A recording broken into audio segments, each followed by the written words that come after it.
So Apple iPhone 11 has been in the talks lately, clearly because of the new stuff that the company is gonna add to this premium lineup that kinda looks weird at this point. Smartphone makers are obviously trying to increase the screen to body ratio, and they're also working to put the back camera lens in a proper way so that they can refine the overall look of a particular phone. The pursuit of design resulted into this, but in this video, we're not gonna criticize Apple for any of those changes. Instead, we'll talk about the good stuff.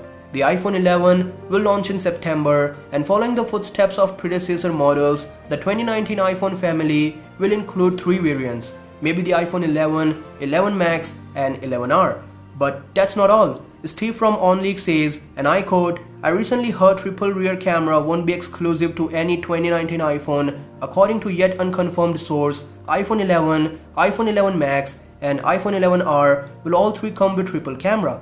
Among others, things kind of frosted glass, maybe iPhone 11 and iPhone 11 Max only exclusive." Sounds good, and more importantly, it's coming from a very reliable source. The iPhones have always been considered the best options in the market, at least when it comes to the camera. Last year, the XS Max outperformed Galaxy Note 9 in several aspects, and with this new information, I'm finally expecting some little change.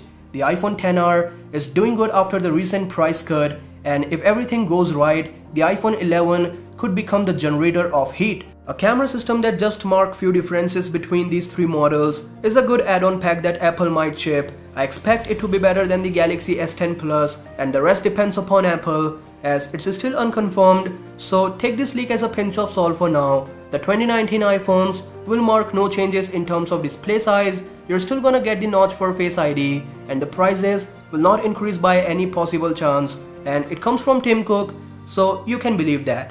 Other features include 7nm A13 Bionic chip, ultra-wideband connectivity, improved Face ID, larger batteries for reverse wireless charging, and possibly dark mode. Additionally, Huawei is ready to ship 5G components to Apple for the next iPhones, but we know the relation between United States and Huawei that has become a barrier for Apple now. So let's hope for the best, and for daily updates like this, you know what to do. Peace out.